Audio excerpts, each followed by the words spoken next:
Hello friends, আমি সঞ্চিতা রিয়া ফ্যামিলির নতুন একটি ব্লগে আপনাদের সবাইকে আরও একবার স্বাগত। তো আজকে আমি ব্লগটি দুপুরবেলাতে শুরু করেছি, আর ব্লগটি শুরু করব ভাবতে ভাবতে দুপুর গড়িয়ে গেছে। তো সকালে মেয়ের একটু মর্নিং স্কুল থাকে, তো আমার একটু হুটোপুটি লেগেই থাকে। তারপরে বাবা দোকানে যায়, তো সব কিছু মিলিয়ে তো একটু আমার দেরি হয়ে যায়। তো বাবা আজকে সকালে দোকান যায়নি, অবশ্য বাজারে গেছিলো, কিছু জিনিস আনার ছিল, তো সেগুলো আনতে বাজারে গেছে। আর মেয়ে স্নান টান করে ঘরে বসে বসে টিভি দেখছে, আর আমারও স্নান হয়ে গেছে।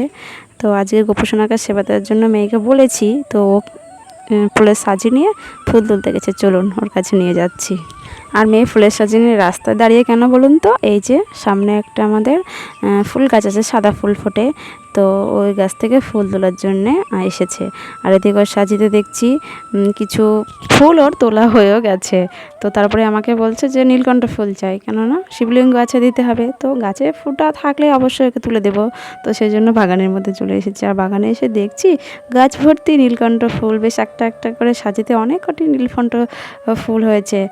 যখন থাকে না তো তখন আমি একটা ফুলও খুঁজে পাই না, কিন্তু যখন থাকবে গাছে অনেকগুলোই থাকবে। তো আমি কয়েকটা তুলেছি, তারপরে আবার মেয়ে ওদিক থেকে গাছের মানে একদম উপরে ছিল, তো মেয়ে ওদিক থেকে কয়েকটা ফুল তুলেছে। আর দেখেছেন বৃষ্টির জল পেয়ে গাছগুলো খুব সুন্দর হয়েছে। আর এই যে আনারস গাছটি দেখছেন, এই গাছে সুন্দর একটা আনারস হয়েছিল, যেটি কালকে তোলা হয়েছে, ঘরে আছে। তো গপুকে সেবা দেওয়ার জন্যই ঘরে রেখে দিয়েছি, আজকে সেটা বনিয়ে গপুকে সেবা দেবো। তো গাছটা একবার আপনাদেরকে দেখালাম না, তা না হলে হয়তো ভাবতেন যে কিনে এনেছি, তো আপনাদেরকে হয়তো চালাক করে বলছি যে এটা গাছের, তো সেই জন্য গাছটিকে আপনাদেরকে একবার দেখিয়ে দিলাম। তো এরই মধ্যে দেখছি বাইরেটা একটু মেঘ মেঘ জমে গেছে, হয়তো বৃষ্টি আসতেও পারে। রোদ হচ্ছে সময় সময় থেকে থেকে, আবার বৃষ্টিটাও মানে বৃষ্টি 2-1 ফোঁটা পড়েছে, বেশি না। তো কিছু জামা কাপড়ও আমার কেচে দেওয়া হয়েছে, শুকিয়ে গেলে হয়, তারপরে বৃষ্টি আসলে ভালো হয়। তো মেয়ে এদিকে গোপীসোনার জায়গাটা ফুলগুলো তুলে নিয়ে আসলো, সেগুলো দিয়ে সুন্দর করে গুছিয়ে ডেকোরেশন করে দিচ্ছে। আর আমার কাজ হলো এই যে আনারস, এই আনারসটা মানে বনিয়ে গপুকে সেবা দেওয়া। আর এটাই আমাদের গাছের আনারস, দেখেছেন আনারসটি কি সুন্দর হয়েছে।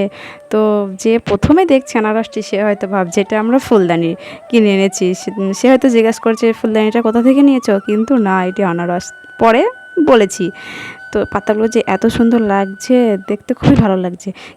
কিনা হলে কি হয়, পাতাগুলো মরা মরা ভাব হয়ে যায়, কেমন নেতিয়ে পড়ে, কিন্তু আমাদের গাছ থেকে কালকে তোলা হয়েছে আনারসটি, তবুও পাতাগুলো টাটকা সতেজ আছে, দেখতে কি সুন্দর লাগছে, কাটতে ইচ্ছে করছে না। তবুও গপুকে তো সেবা দিয়ে দেবো বলেছি আনারসটি দিয়ে, তো সেই জন্য আনারসটা বনিয়ে ফেলছি, আর ওপরের দিকটা রেখে দিচ্ছি, এটি আবার লাগিয়ে দেওয়া হবে। পরবর্তীকালে হয়তো আবার আনারস ধরবে। তো 1 বছর পরে নিশ্চয় ধরে না, 2-3 বছর সময় লাগে। এই গাছটি লাগানো হয়েছে তবুও 2 বছর হয়ে গেছে, 2 থেকে 3 বছর, তারপরে আনারস হয়েছে। তো এদিকে ওর বাবা বাজারে গিয়েছিল, তো গোপুর জন্য কিছু মিষ্টিও এনেছে। ভালো হয়েছে, গপু আজকে ফল মিষ্টি দুটোই দেওয়া হবে। তো ওর বাবা গপুকে সেবাটা দিয়ে নেবে, কেননা আমার তো আনারস কাটতে আবার একটু সময় লাগবে, তো আমার সময় হয়ে উঠবে না। তো সেই জন্য আগে চটপট করে গপুর জন্য একটু আনারস কেটে দেবো। আর শাশুড়ি মা তো পুজো করেন ঘরে, তো শাশুড়ি মা তো সকালে পুজো হয়ে গেছে, তো 1 ফালি আনারস আমি আমার মেয়েকে দিয়ে শাশুড়ি মার ঘরে পাঠিয়ে দিলাম, সন্ধ্যাবেলায় ঠাকুরকে নিবেদন করবে। আর বাকি যে আনারস আছে সেগুলো কেটে লবণ চিনি মাখিয়ে তার আগে আমার গোপুসোনার জন্য একটু আনারস গোপুসোনার প্লেটে মিষ্টি আর এই আনারসটি রেডি করে দিচ্ছি, ওর বাবা সেবা দিয়ে দেবে। আনারসটি পেকে হলুদ হয়ে গেছে, আর 2-1 দিন আগে তুলে রাখলে হয়তো ভালো হতো, মানে এত রস, পুরো রস আমার এই পলিথিনের প্যাকেটটার উপর ভরে যাচ্ছে। তো শাশুড়িমা বলছিলেন যে হয়তো 2-1 দিন আগে তুলে রাখলে ভালো হতো, একটু বেশি পেকে গেছে। আর বাড়িতে তো হয়তো আমরা ভাবছি টক হবে, থাক একটু পাকুক, এরকমভাবেই রাখা হয়েছে, তোলা হয়নি, তো একটু বেশি পেকে গেছে। আর তাছাড়াও হাজব্যান্ড একটু সিজনের ফল খেতে বেশি ভালোবাসে। এই যে আনারস কাটা শুরু করেছি, দেখতেই পাচ্ছেন, এরপর তো আনারস আনা শুরু হলো, কিন্তু কাটতে খুব অসহ্য লাগে, দেরি লাগে। ওই যে চোখগুলো ফেলতে হবে, ওর খোসা ছাড়াতে হবে, আর প্রচুর জল হয় ও আনারস থেকে, পুরো এই মানে সানের ঘরের ওপর জলটা যখনই চুইয়ে পড়ে না, পুরো অ্যাসিডে সাদা হয়ে যায়, তো এটা দেখতে খুবই খারাপ লাগে। তো ওই জন্য আমার খুব অসহ্য বোধ হয়। তো তবুও কিছু করার নেই, আনারস আনলেই তো আমাকে সেটা কেটে রেডি করে দিতে হবে। তো আমাকে আবার 2-1 সময় বলে যে জুস করে দিতে, কিন্তু অত ঝামেলার মধ্যে আমি একদমই যাই না। আমি এরকম ছোটো ছোটো কিউব করে কেটে লবণ চিনি মাখিয়ে 1/2 ঘন্টা মতো রেখে দিই, তো তারপরেই দিয়ে দিই খাওয়ার জন্য। তো তারপরে গপুকে তো গপুর সেবাটা দিয়ে দিয়েছি। তো আমি বাদবাকি আনারসগুলো কেটে নিই ঝটপট করে, আর কাটতে তো সময় লাগে প্রচুর। আর এই যে কাটছি পাকা আনারস পুরো জল পড়ে আমার মানে নিচে গড়িয়ে গড়িয়ে যাচ্ছে। তো আগে ভাবছি চোখগুলো ছাড়িয়ে নিই, তারপরে প্যাকেটটা বাইরে রেখে আসবো, নাহলে পুরো রসে টপ টপ করছে আর কি যে চিকের এই যে পলিথিনের প্যাকেটটার উপর। তো আনারসটি পুরোপুরি বানানো আমার কমপ্লিট, এবার কেবলমাত্র লবণ চিনি মাখানো। তো তার আগে এই পলিথিনের প্যাকেটটা আগে আমি বাইরে রেখে আসি, আর এই গাছটিকেও বাইরে সরিয়ে রাখি। তো তারপরে আসছি।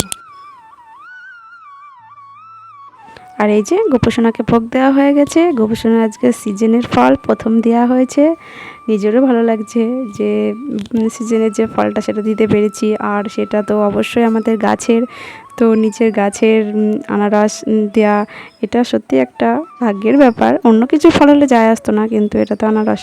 তো মেয়ে ওদিকে খাচ্ছে, আর মেয়ের বাবার খাওয়া দাওয়া কমপ্লিট। আর মেয়ের বাবা গোপুসোনার একটু প্রসাদ খেয়েছে, তো বলছে যে আনারসটা খুব সুন্দর মিষ্টি। তো মিষ্টি হলে কী হবে, তবু একটু লবণ চিনি মাখিয়ে দিই, খেতে আরেকটু ভালো লাগবে।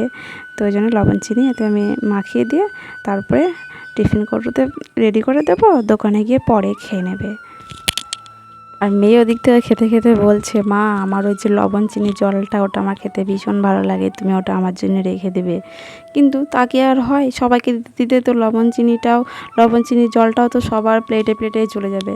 তো আমি ওর বাবাকে দিয়ে দিয়েছি কিছুটা, তারপরে বাকি বাড়ির যারা আছে তাদেরকেও সবাইকে আমি এটা দিয়ে দিয়েছি। খেয়ে বাড়ির ফল এ তো সবাই মিলে খেতে হবে, না হলে কি আর আনন্দটা থাকে। এটাই তো আনন্দ, যে বাড়ির যে কোনো ফল হলে সবাই মিলে মিলেমিশে খাবো, এটাই তো সবথেকে ভালো লাগে। আর এদিকে গোপুর প্রসাদটাও নিয়ে এসেছি। তো প্রথমে মেয়ে ভাত খাচ্ছিল, তো খাওয়া হয়নি, তো চলুন আগে মেয়েকে খাইয়ে দিয়ে দেখি ও কী বলে। ও কেবলমাত্র ভাত খেয়ে উঠলো, খেতে চাচ্ছিল না, তবু বললাম এক পিস খেয়ে নাও, দেখো কেমন লাগে। ওর খেতে ভালো লাগছে। প্রথমে ও মিষ্টিটা খেয়েছে, তারপরে এই যে আনারসটি দিচ্ছি, খেয়ে ও একটু রিভিউ দিক কেমন এটা। তো মেয়েরও খেতে ভালো লেগেছে। তো চলুন বাদবাকি প্রসাদগুলো সবাইকে দিয়ে দেবো। তারপরে মেয়ের যে বায়না বললাম না আনারসের লবণ চিনি জল খাবে, তো সেই লবণ চিনি জল নিয়ে পড়েছে। আর লবণ চিনি জলটা একটু অল্প ছিল দেখে ওর মনটা একটু বেজার বেজার ভাব, মানে খেতে ইচ্ছে করছে না, অল্প জল আছে বলে, তবুও খেতে হচ্ছে। মা বলছে তোকে লবণ চিনি জলটা খাইয়ে দিয়ে একটু ঘুম পাড়িয়ে দেবো। এখন তো দুপুরবেলার টাইম, না ঘুমালে হবে না, প্রচণ্ড রোদ, তোকে একটু ঘুম পাড়িয়ে নিয়ে তারপরে আসছি।